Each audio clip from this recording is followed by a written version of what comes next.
started because there's always a bit of a rush for people to get on once we go live. And so I usually take this opportunity to make announcements and say hello to everyone.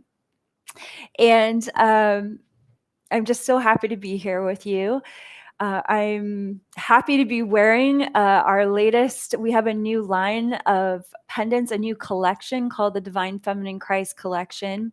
My first collection was the Embody Your Sovereignty collection, and it's been so amazing to experience how each pendant is encoded per collection. Oh, thank you, Marna. That's really sweet of you to say that. And so this is the new Babaji Omega pendant that I'm wearing in honor of Maha Avatar Babaji, how he's really going to be revealing who he is to Quan Yin over the next 2 days, his true identity. For those of you yes, I have a new jewelry collection. We've been slowly releasing the pieces one by one, and it includes the new Joan of Arc pieces, some of which we haven't even gotten up on the site yet, a new Mary Magdalene medallion, a new Mother Mary medallion. We're going to be releasing a rosary for Mother Mary, Mary Magdalene, and Joan of Arc. We have new ankhs coming. We have this beautiful new Babaji pendant coming, as well as Babaji wristlets. We have a new wristlet for Sophia. We have a wristlet for the Sophia Dragon Tribe. We also have this new wristlet for the Key Code 6 collection for Quan Yin. We have the Phoenix Child Key Code 444 on a regular bangle like this, but the new one is on a Key Code wristlet, the pounded wristlet. So we put what was on that bangle onto the wristlet, and this is in gold-plated brass. This is 24 karat. 3-micron gold plated. And so this says invincible innocence. Every key code wristlet is taking from, hi Don, quotes from the Sophia Code. And actually, this is the perfect time to talk about this. So it says, invincible innocence, I am held by 1,000 unseen arms. These are all teachings from the Quan Yin's initiation in chapter 11 of the Sophia Code. And then it says, ministry of self-love. And that line is from when the Phoenix Child is speaking to you in the Quan Yin initiation. And then on the inside, we have Key Code 444, the Phoenix Child, and 2 ankhs. And the reason why the ankhs are placed inside every single Key Code wristlet is because Ascended Master Isis shared with me several years ago that it was going to be absolutely essential for light workers to be wearing sacred symbols over the next 10 years, because these sacred symbols, particularly the Egyptian ankh, was holding such a high frequency of sovereignty that it was going to help encode our body, hearts, and minds to stay in that sovereign resonance while so much clearing and intensity happens over the next 10 years for humanity. The symbol of the ankh, and actually every symbol that we use in this collection, is intended to strengthen your light bodies, to keep you in the thought process of how worthy you are, to keep your energy resonance really high, your faith really strong, your love for yourself growing, your compassion for yourself growing. And so often I don't go a day without wearing jewelry from the Sophia Code collection, because I know how it was designed. I was there every moment. I channeled the designs, and then I have stood with the carvers daily as they were carving each piece. I mean, every single little hammering on this key code wristlet, I was there when that happened, when all of these original molds were made. Ceremony was done, offerings were made, altars were made. There's been an enormous amount of invocation and holy magic that has been put into every single piece in this collection. And the reason for that is I consider this like a physical representation of your spiritual light body armor.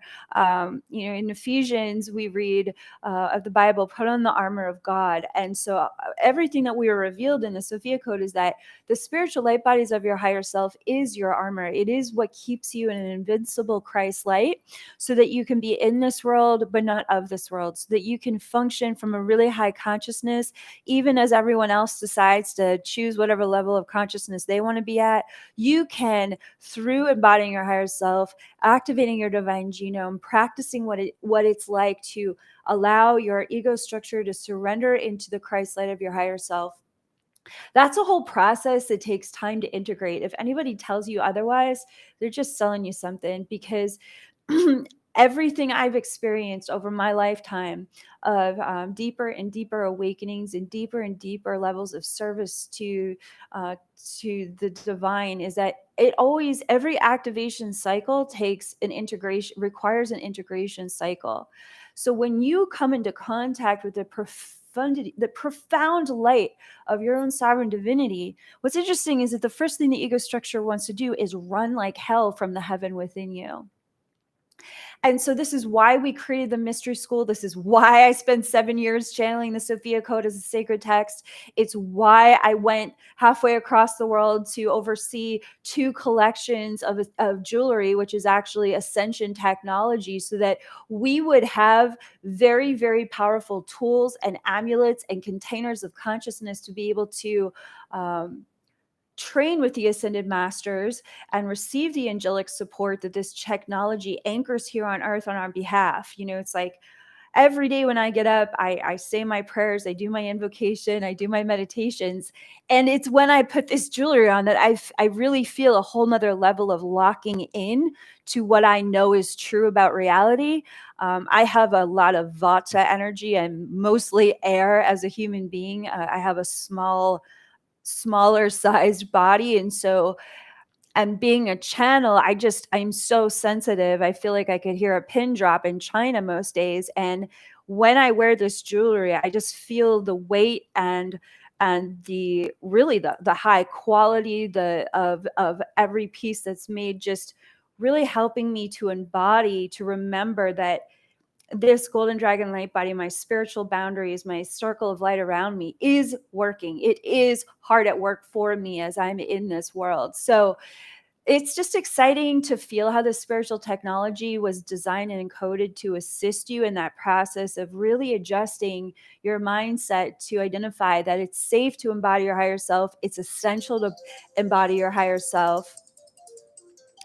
Excuse me.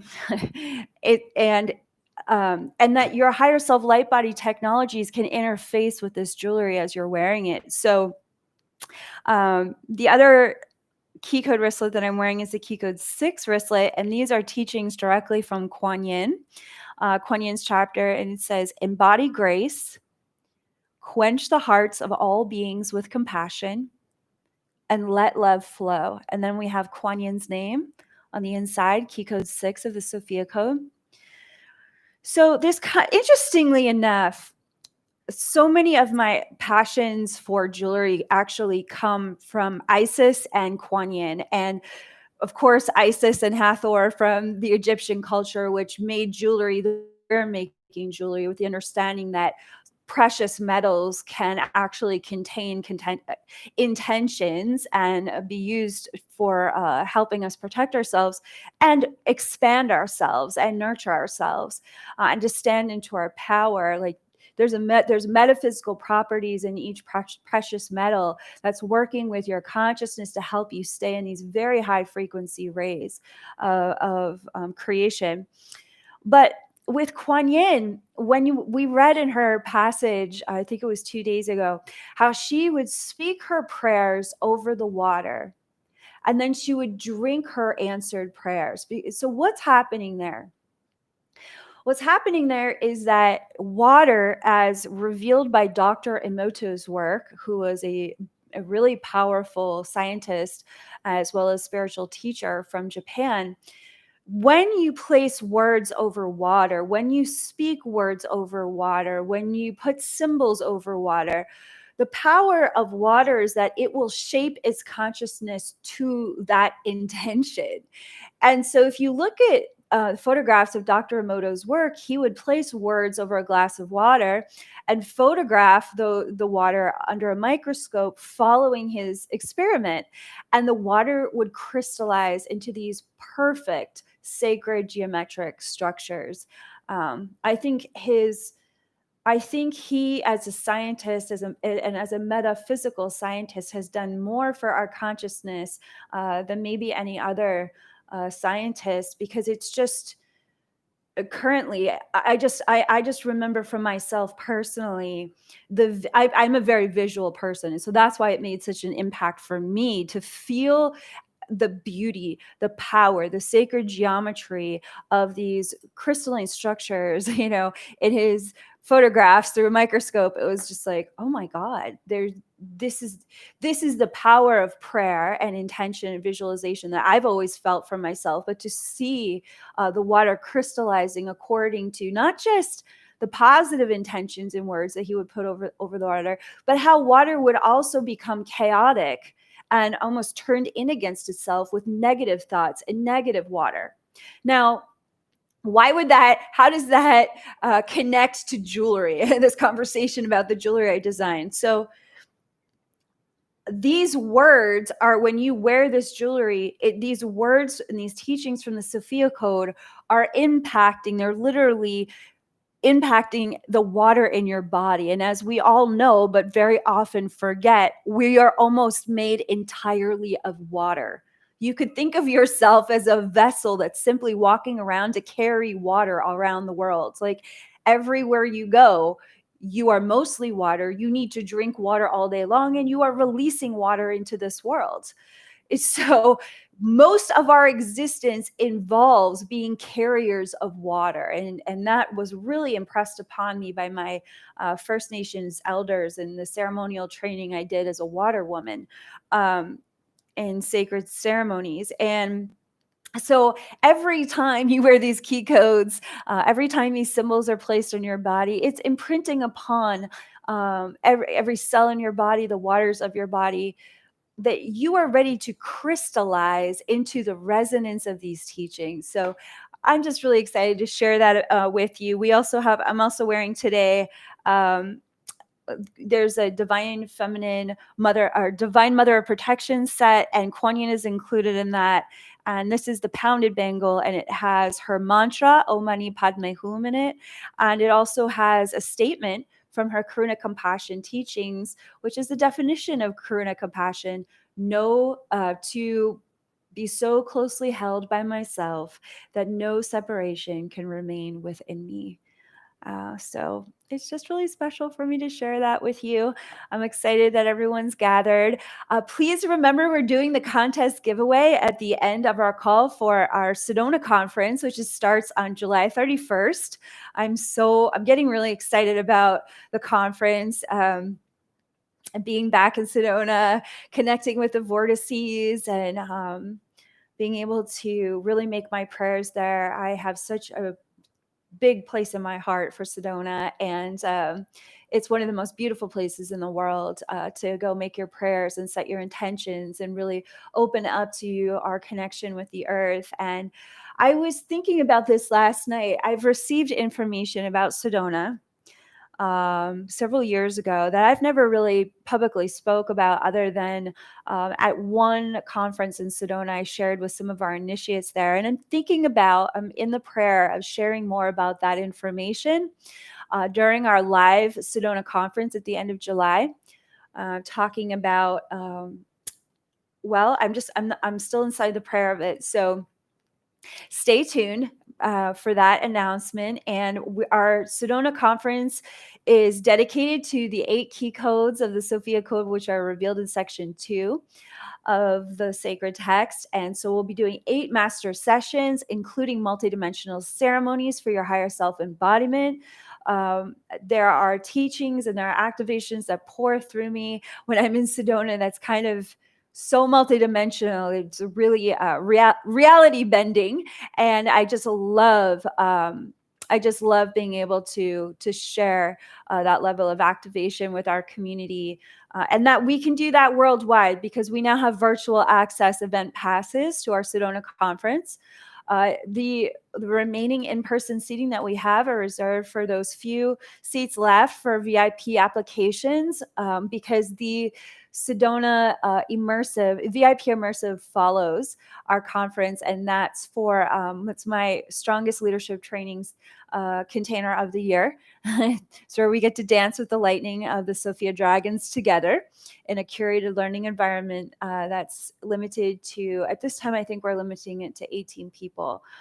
So those seats are filling up fast. If you've been considering or you're feeling prompted in your heart that it's really time to step into that container of lightning and really take everything about your leadership or your divine purpose to the next level, feel free to reach out to us. We're happy to get on the phone with you and share a little bit more about that offering. So stay tuned. We have that virtual event access giveaway pass, which is a value of over $700 for 13 to 14 hours of constant live streaming and the video replay. It's phenomenally generous offering.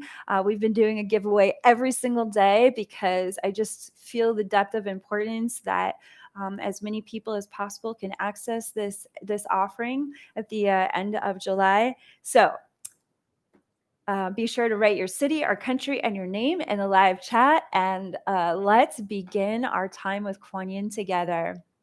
Thanks for letting me share a little bit about what's happening. I'm just really excited about it, and it feels good to share with everyone.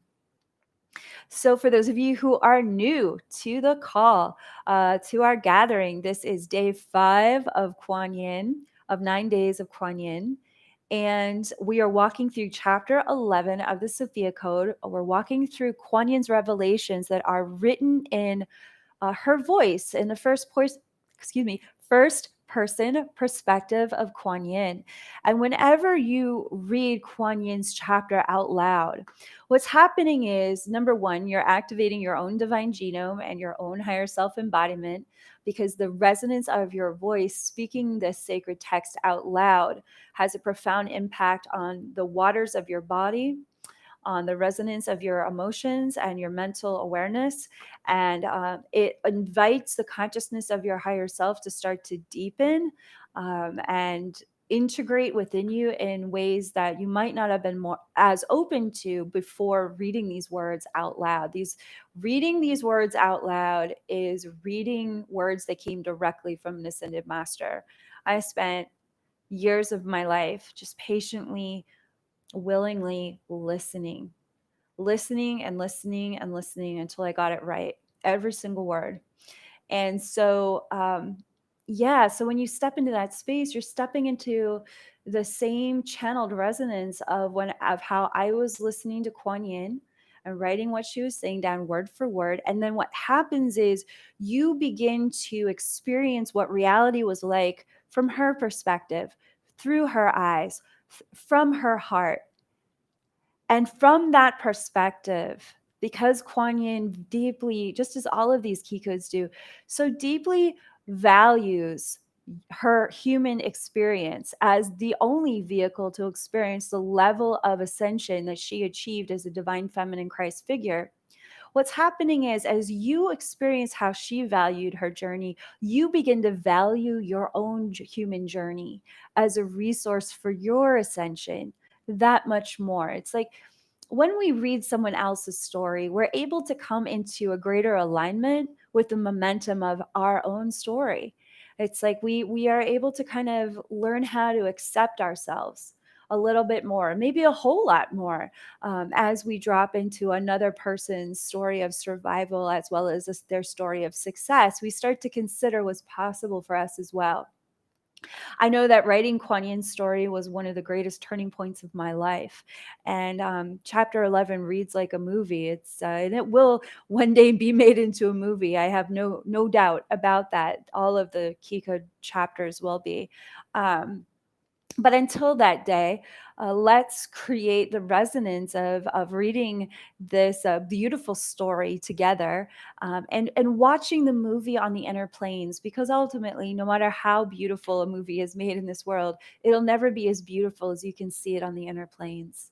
And I think that was my most, I like almost feel tears in my eyes when I talk about that, because that was what was so special for me channeling this chapter, was watching the movie of the jungle, um, watching how Quan Yin managed to escape and what her body felt like. It's like when I channel, it's like a 3D IMAX experience that's, it's more like a virtual reality. I feel everything they feel. I see what they're seeing.